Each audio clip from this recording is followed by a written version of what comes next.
I'm going to talk about using rickrack in your projects, using rickrack on your quilts, a pillow, or runner, and we use several different sizes of rickrack depending on the project and depending on what you want to do with it.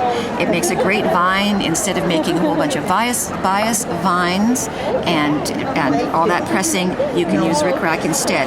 If I'm using the wide rickrack, this is an 1.5 inch rickrack, and I would sew down each side. So you can see on the back how I've sewn down on the outer edge along each side of the rickrack. And what I do is I drop the feed dogs, put on my free motion quilting foot, and then just use a really good matching thread, and that's a huge part of it, is that your thread matches so well.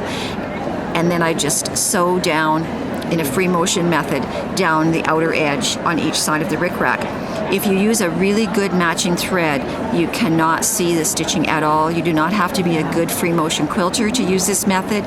If I get too far into the rickrack or come too far to the outer edge, I don't stop and pick it out. I just go back and continue on, because with that good matching thread, you absolutely cannot see it. This is 3/4 inch rickrack, and so with this rickrack, with this width, what I've done, rather than stitch down the outside edge, is I've just stitched in a zigzag motion along the length of the rickrack, again using my free motion foot and with the feed dogs down, so I can just slowly, you don't have to go very fast, slowly sew down the center, and this holds it in place very adequately.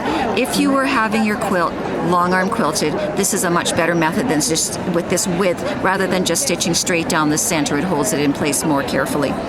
Now this is a narrow rickrack. This is probably a 5/8 inch or 1/2 inch rickrack, and with this one I have just sewn straight down the center. So you can see here it's just a straight line down the center of the rickrack, and that will hold it in place. If I was doing, even with this narrow rickrack, if I was doing a project that was going to be free motion quilted, I would have used this zigzag method of stitching just to hold it more carefully in place.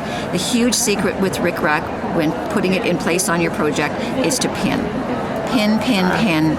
And if you're going to use a straight stitch, then use your walking foot, and that will keep your layers from stretching.